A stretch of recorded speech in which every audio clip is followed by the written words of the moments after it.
It all started with a letter slapped on my front door, taped like a warning from some kind of neighborhood mafia. Bright red ink screamed, "You are in violation of illegal pool construction."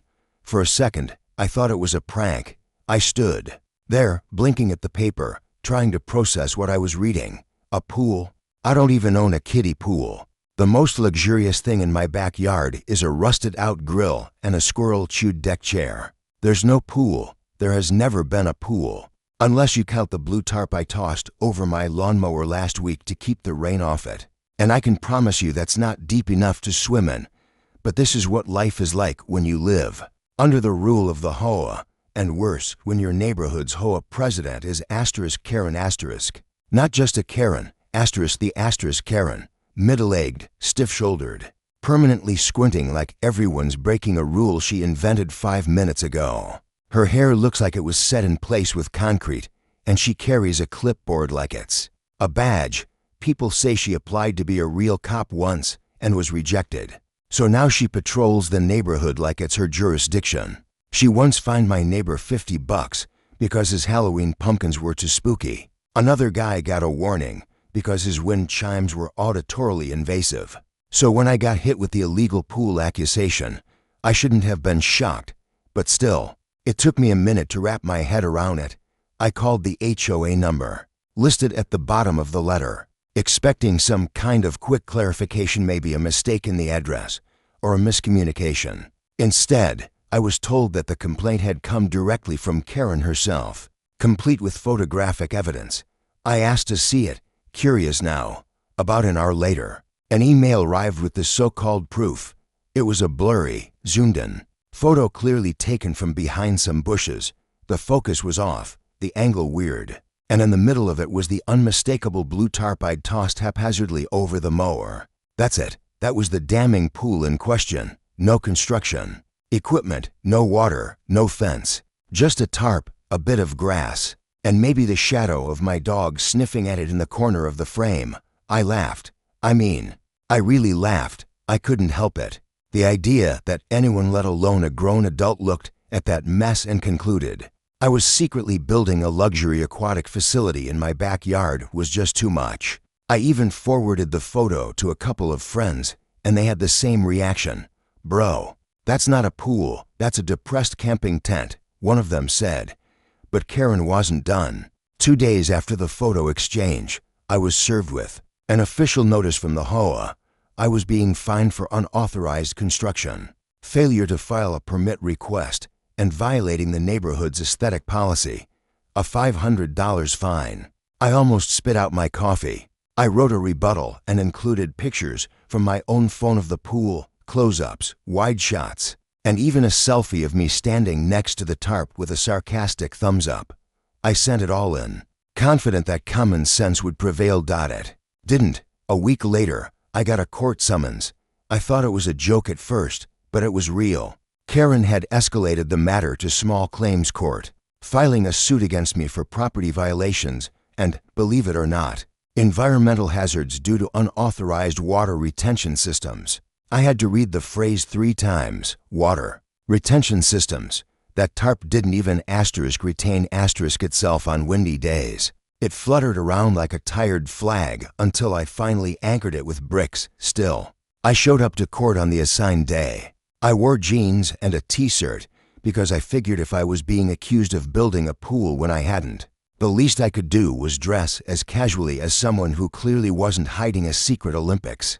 Rena, Karen, of course, came, dressed like a lawyer in a courtroom drama, dark blazer, tight bun, folders stacked high, and a smugness that filled the room before she even sat down. When the judge asked her to present her evidence, she pulled out her infamous binder, labeled, in bold Sharpie, *pool crimes**.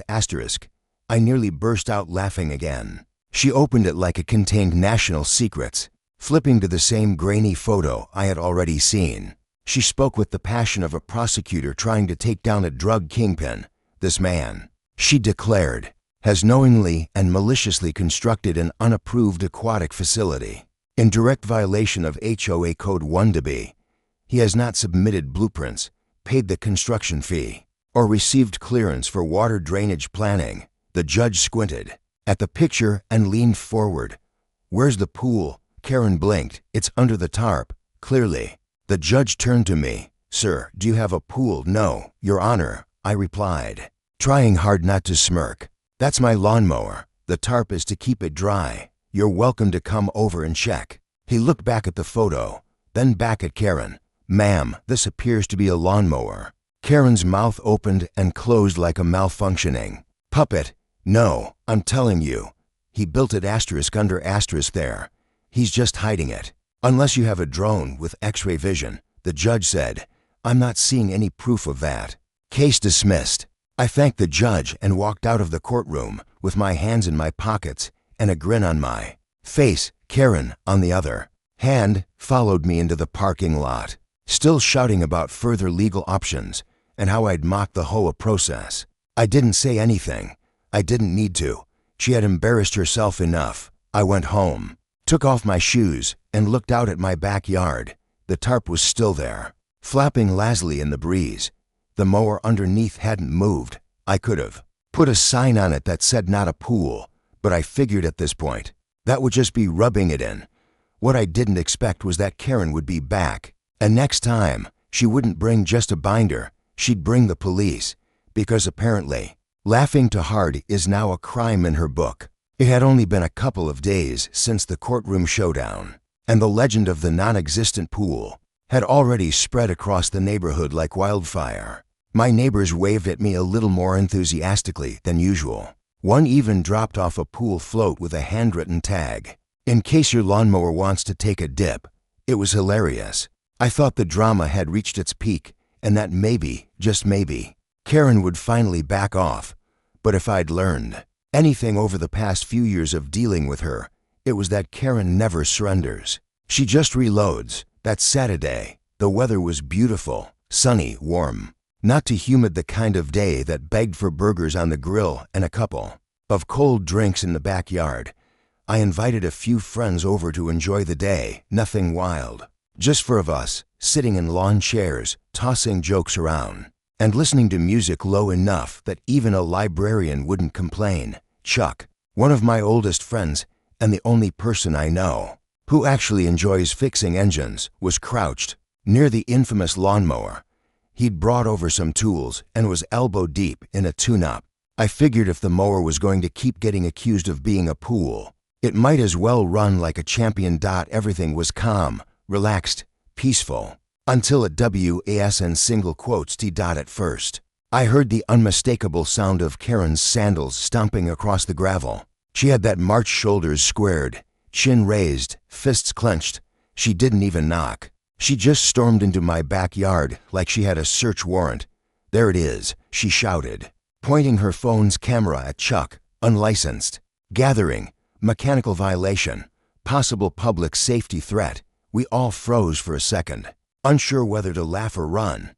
Chuck looked up from the mower, confused. "I'm just changing the spark plug, lady." Karen ignored him and zeroed in on me. "You think this is funny?" she said, eyes wild. "You humiliated me in court. Now you're throwing a party to mock the HOA." I stood up slowly, trying to stay calm. "Karen, we're just having burgers. There's no party, no pool, no illegal anything. You're trespassing." She scoffed and raised her phone. "I've already called the police. I told them everything. They'll be here any minute. Let's see how funny you are when you're in handcuffs." That got a few chuckles from my friends. I tried not to react, but I couldn't help the grin that spread across my face. It was just so over the top. She really thought I was throwing some criminal backyard bash over a lawnmower. We waited. 15 minutes later, a black and white patrol car rolled slowly up to the curb. Two officers stepped out, one younger guy who looked fresh out of the academy, and an older one who moved like he'd seen every flavor of suburban nonsense imaginable. Karen rushed to meet them like a dog who hears the treat bag crinkle. "There," she said, pointing toward my backyard. "Illegal event, noise complaints, environmental violations." He laughed at a court ruling. The younger officer looked confused. The older one raised an eyebrow and walked toward me. "Sir, do you mind if we take a look around?" he asked politely. "Go ahead," I said. Want a burger while you're at it?" He smiled. "Let's hold off on that for a sec." They did a slow walk around the backyard. The grill was clean. The trash was bagged. Music playing from a Bluetooth speaker set at low volume on the porch rail. No one was drunk. No one was yelling. Chuck waved with a wrench in hand. The mower sat still, halfway disassembled. The older officer turned back to Karen. "Ma'am, we're not seeing any violations here." Karen's mouth twitched. "What about the pool, the gatherings, the mechanical noise?" The officer tilted his head. "Pool?" She nodded furiously. "He built a pool, illegally." Under that tarp, the younger officer walked over to the tarp, lifted it, and stared down. "It's a mower," he said flatly. Karen was flustered now. "He's hiding it. He dismantled it after court. No, it was there. And now he's throwing parties to celebrate making a fool out of me." The officers shared a look.